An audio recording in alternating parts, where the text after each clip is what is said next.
күшті болып кетсін тірліктеріңіз. Бізді өзімізден кейінгі ұрпақтардың барлық тірліктеріне, жеткен жемістеріне біз қатты мақтанамыз, қуанамыз. Бәріміз сіздермен біргеміз. Аңсаған арманыңа, қойған мақсатыңа жете бер. Мына барлығымыз айтып жүреміз, Ләззат пен Болаттың қызы, мына балдары осындай қаншама қиыншылық болса да топ жарып шықты. міне бәрін үлгі үшін ғой енді барлығына. Қызылорда қаласына емес, Қазақстан халқына үлгі азаматсыңдар. Өмір жастарың ұзақ болсын, бала шаған қызығын көр. Мына бастап жатқан тірліктерін Құдай берекесін берсін.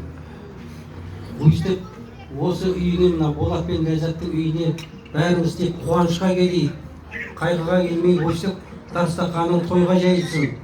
Мол дастархан болып, барлығы ортасында қонақтар күліп ойнап, өмірге ырза болып қайтайық. Тек барлығымыздың үйімізде той болсын, берекелі болсын, қуаныш болсын. Енді бәріміз қуаныштымыз енді.